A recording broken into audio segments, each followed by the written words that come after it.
So welcome to NEM, welcome to Dubrovnik. There's a lot of pressure today because consumers want more and more, and things are rapidly changing on a daily basis. How hard is it to keep up?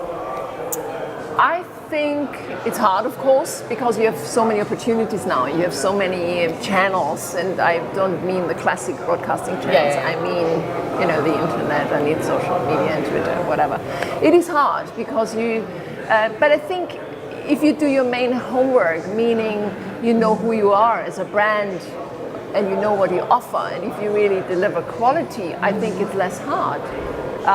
But of course you have to be on top of everything, so that the packages are becoming bigger. And I'm mostly talking from the branding and communication perspective, because that's kind of what I'm here for.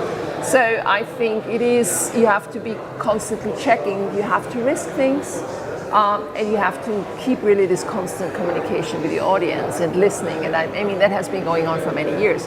But it's hard, but it's very enjoyable too. I mean, I look at it from a creative perspective, it's great. It's pressure, but it's great because you are so often surprised. And you have to read a lot of data, you have to learn your data, you have to go and plow through all of that. But then you're surprised by amazing YouTube hits. And you think, oh, wow, how did that happen? That's madness, that's weirdness. But that's the fun bit from a creative perspective, because it shows you that people want to have fun and are open to listen to you and also do mad things. And I'm not saying that the only way to do is mad things, but it is much more enjoyable, because if you tap into your different resources and you try to reach your audience, it's very it's good to be in the creative industry at the moment, I think. You said it yourself, a lot of risks. I guess it's much easier for a big company to take risks in comparison to somebody small, for example, in Croatia. Well, yes and no, because the damage, even for big companies, can be huge. If you have huge revenues and then all of a sudden no one is buying your products anymore. True. So I think the relation, but yes and no.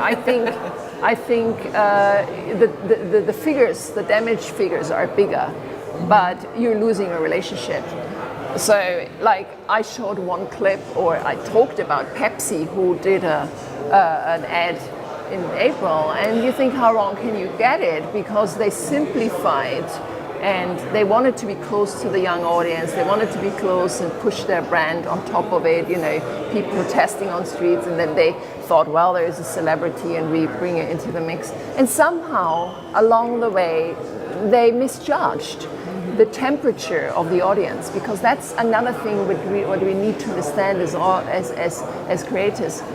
What are the pressing issues of these people? Because there's like a outer skin of experiences, and they make us as a society. And I think you have to sense that, feel that, talk to people, read, because that makes us as a society living now. And a lot of it is connected to politics, and it's about social issues. All of a sudden we're talking about that, and more brands really react to that and engage also in political, social issues and make a stand. And I think that's being asked for as well, from the consumer.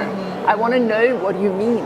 Yes. I want to know what you are. Yes. And who you are. Because Yes. I'm engaging with you, and I want to trust you. I mean, trust is such a huge topic at the moment. So you have, as creative, you have to be aware of that, and you're not allowed to exploit it either. So what Pepsi did, and again, I don't have all the details what they did, but along the way they misjudged that, and they were so excited, and that's a failure. They had to apologize. It's a huge failure. I always get surprised when a huge company like Pepsi, in this example, gets it so wrong. We're just humans. How? I mean, come on. You paid someone for the idea. You paid someone to do the video for the campaign. You have these moments. I mean, I cannot blame. I don't know enough about the Pepsi case, but just in general, a lot of creative decisions are being made in the boardroom, and a lot of things can go wrong there when too many people want to influence the creative outcome. They can turn sour sometimes, or it can turn into something negative.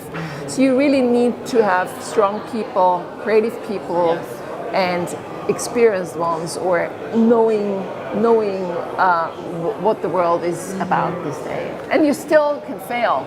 I mean, there's no guarantee. There's no guarantee, because we are talking about relationships. Yes. And relationships can go wrong. Yes. You know, one word can completely turn the thing.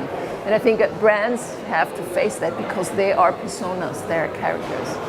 And they have to portray themselves and behave like that, and you can fail. You're a very smart lady. Thank you very much for this conversation.